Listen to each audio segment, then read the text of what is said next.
नमस्कार मित्रांनो, Swaraj smart study या यूट्यूब चॅनलमध्ये आपलं सर्वांचं स्वागत आहे. आज आपण विज्ञानचे जसे की सायन्स याचे क्वेश्चन घेणार आहोत. आपण परीक्षाभिमुखच क्वेश्चन घेणार आहोत. आपण बऱ्याच भापट पसारा न वापरता आपण जे आपल्याला परीक्षेला अत्यंत महत्त्वाचे असतील असेच क्वेश्चन आपण घेणार आहोत. आता आपली सिरीज इथून पुढं रेग्युलर आपले व्हिडिओ तयार होणार आहेत.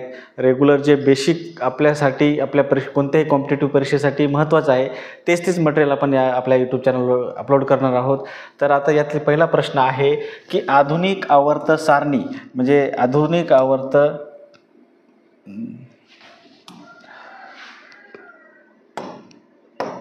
आधुनिक आवर्त सारणी कशावर आधारित आहे. तर हा प्रश्न बऱ्याच क्वेश्चन विचारला आहे परीक्षेला. तर मूलद्रव्याचे अणुअंक. तर आधुनिक आवर्त सारणी ही कशावर आधारित आहे, तर मूलद्रव्याचे अणुअंक याच्यावर आधारित आहे आधुनिक आवर्त सारणी. आता एस बी ही कोणत्या मूलद्रव्याची रासायनिक संज्ञा आहे. रासायनिक संज्ञा आहे अँटीमनीची. हा प्रश्न परीक्षेला विचारलेला आहे.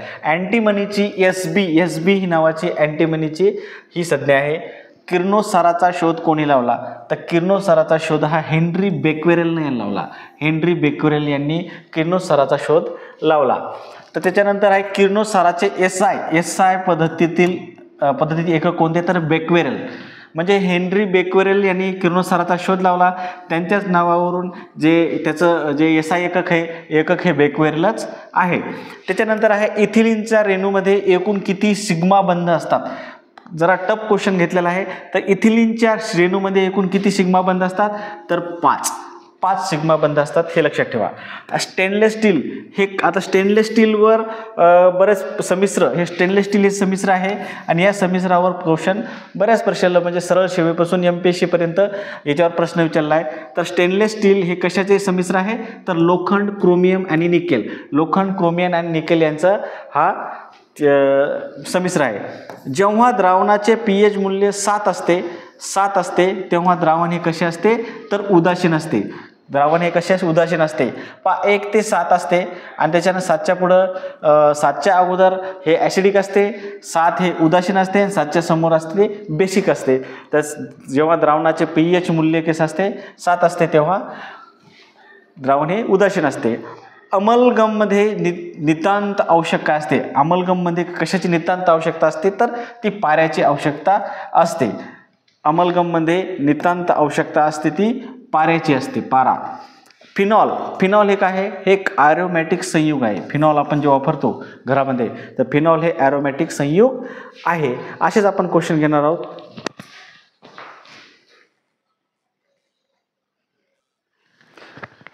तर पहा पुढचा क्वेश्चन आहे अनुक्रमांक. अनुक्रमांक म्हणजे काय. अनुक्रमांक म्हणजे ही प्रोटॉनची संख्या असते. अनुक्रमांक म्हणजे ही प्रोटॉनची संख्या असते. तर मिनामाटा रोगासाठी, आता मिनामाटा हा रोग कशा रोगासाठी कारणीभूत घटक कोणता, तर मिथाइल मर्क्युरी. मिथाइल मर्क्युरी म्हणजे पारा. मिथाइल मर्क्युरी नावाचा घटक हा मिनामाटा हा रोगासाठी कारणीभूत असतो. यावर क्वेश्चन बरेच परीक्षेत विचारलेला आहे. आम्ल प्रजन्यासाठी हा प्रश्न वारंवार विचारतात. आपण जे प्रश्न वारंवार विचारतात आणि अत्यंत महत्त्वाचे ते प्रश्न घेणार आहोत. आपण त्याचीच प्रॅक्टिस करणार आहोत म्हणून हे प्रश्न घेतलेले आहेत. अत्यंत महत्त्वाचे क्वेश्चन आहेत. आम्ल प्रजन्यासाठी कारणीभूत घटक, तर हे NO2 आहे आणि SO2. हा प्रश्न बरेच परीक्षेला विचारलेला आहे. तर हे आणि इथून पुढं पण विचारणार आहेत म्हणून हे पाठच करायचे क्वेश्चन. तर आम्ल प्रजन्यासाठी NO2 आणि SO2. आता पेशीचे ऊर्जा केंद्र कशाला म्हणतात, तर तंतुकणिका. पेशीचे ऊर्जा केंद्र तंतुकणिका, मायटोकॉन्ड्रिया याला काय म्हणतात, तर पेशीचं ऊर्जा केंद्र. त्याच्यानंतर टॅक्सॉनॉमी हा शब्द कोणी दिला, तर डिकॅन्डोल. हा प्रश्न कंबाईन आलेला होता की टॅक्सॉनॉमी हा शब्द कोण दिला, तर डिकॅन्डोल. तर टॅक्सॉनॉमी बद्दल आपण द्विनाम पद्धती याच्यातही पाहिलं आपण. द्विनाम पद्धती कोण दिली, टॅक्सॉनॉमी हा शब्द. या टॅक्सॉनॉमीवर बरेच प्रश्न वेगवेगळ्या पद्धतीने चालले. त्यातला हा टॅक्सॉनॉमी हा शब्द कोण दिला, तर डिकॅन्डोल. तर पेनिसिलिनचा शोध कोणी लावला, तर अलेक्झांडर फ्लेमिंग. पेनिसिलिनचा शोध लावला अलेक्झांडर फ्लेमिंग. इलेक्ट्रॉनचा शोध कोणी लावला, तर सर जे थॉम्सन यांनी इलेक्ट्रॉनचा शोध लावला.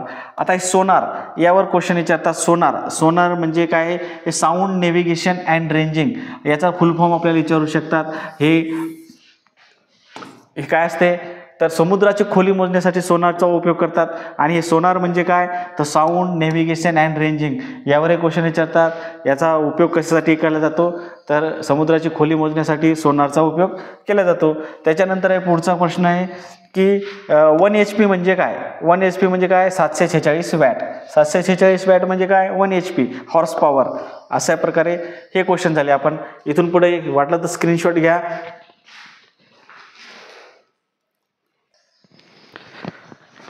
पुढचा क्वेश्चन आहे, समुद्राची खोली मोजण्यासाठी कशाचा उपयोग केला जातो, कोणत्या तंत्रज्ञानाचा उपयोग केला जातो. आता समुद्राची खोली मोजण्यासाठी सोनार तंत्रज्ञानाचा उपयोग केला जातो. आता हे सोनार तंत्रज्ञान काय आहे, सोनार तंत्रज्ञान, सोनार पाथच पाहिलं, सोनार, साऊंड, नेव्हिगेशन अँड रेंजिंग हे आपण आताच पाहिलं. याचा उपयोग समुद्राची खोली मोजण्यासाठी केला जातो. सौर घटांचे कार्य कशावर आधारित आहे. सौर जो घट असतो, सौर घटांचे कार्य कशावर आधारित असते, तर फोटोव्होल्टाईक इफेक्ट. सौर घटाचं कार्य कशावर आधारित आहे, फोटोव्होल्टाईक घटकावर त्याचं कार्य असतं. आता इलेक्ट्रॉनचा शोध कोणी लावला, तर सर जे थॉम्सन यांनी लावला. इलेक्ट्रॉनचा शोध आपण आताच पाहिलं, हे डबल क्वेश्चन झाला आपला. किरणोत्साराचा शोध कोणी लावला, तर हेनरी बिक्युरेल. हे पण पुन्हा झाला आपला. किरणोत्साराचा शोध कोणी लावला, तर हेनरी बिक्युरेल. आणि किरणोत्साराचा जर एकक आहे ते पण हेनरी बिक्युरेल यांच्या नावातच आहे, तर हे बेक्वेरेल त्याचं एकक आहे. भोपाळ वायू दुर्घटनेत कोणता वायू बाहेर पडला, तर मिथिल आयसोसायनाईट. यामुळं भोपाळ इथं दुर्घटना घडली आणि बरेच लोकांचा जीव गेला त्याच्यामध्ये. तर भोपाळ वायू दुर्घटनेत कोणता वायू बाहेर पडला, तर मिथिल आयसोसायनाईट हा वायू पडला. हा क्वेश्चन बऱ्याच परीक्षेला विचारलेला आहे आणि पुढे विचारतीलच. डेटॉलमध्ये हा मुख्य घटक असतो, तर क्लोरोझायलेनॉल नावाचा घटक असतो, हा डेटॉलमध्ये असतो.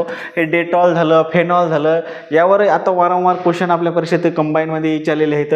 हा डेटॉलमध्ये मुख्य घटक कोणता असतो, ते क्लोरोझायलेनॉल. आणि आपण आत्ताच पाहिलं ते फेनॉल हे काय आहे, ॲरोमॅटिक संयुग आहे. त्याच्यानंतर पहा, गारव्यासाठी रेफ्रिजरंटमध्ये वापरतात फ्रेऑन आणि अमोनिया आणि फ्रेऑन. गारव्यासाठी म्हणजे रेफ्रिजरेटर थंड होते, ते कशामुळे होतं, तर फ्रेऑन आणि अमोनियामुळे होते. याचेच असे बदलू क्वेश्चन विचारले जातात की आणि याच्यावर प्रश्न विचारतात गारव्यासाठी फ्रेऑन. तर ॲसिटिक ॲसिडच्या विरल द्रावणाला म्हणतात, तर व्हिनेगार म्हणतात. ॲसिटिक ॲसिडच्या विरल द्रावणाला व्हिनेगार म्हणतात. अशा प्रकारे आपण बरेच वन लाईनर असे क्वेश्चन घेऊ प्रॅक्टिस करणार आहोत. असे क्वेश्चन घेणार आहोत जे की परीक्षाभिमुख आहेत आणि बाकीचा फाफट पसारा न घेता हेच आपण याचा जर सराव करत बसलं तर हेच परीक्षेला प्रश्न येणार आहेत. धन्यवाद.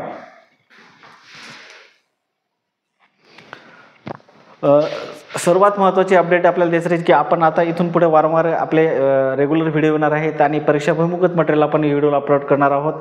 त्यामुळे चॅनलला लाईक करा, शेअर करा, सबस्क्राईब करायला विसरू नका. असेच नवनवीन व्हिडिओ आणि कंटेंट जो परीक्षाभिमुख असेल तोच आपण कंटेंट आपल्या चॅनलला अपलोड करणार आहोत. उगाच फाफट पसारा न करता जो कंटेंट महत्त्वाचा आहे तोच आपण आपल्या चॅनलला इथून पुढे आपण कंटिन्यू करणार आहोत. त्यामुळं स्वराज स्मार्ट स्टडी या यूट्यूब चॅनलला लाईक करा, शेअर करा, सबस्क्राईब करायला विसरू नका.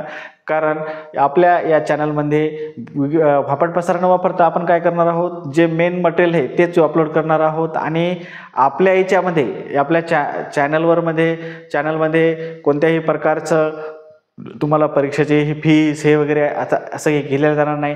कारण आपण जे हे ते सगळं मुक्त आपण आपल्या सबस्क्रायबरला देणार आहोत. धन्यवाद.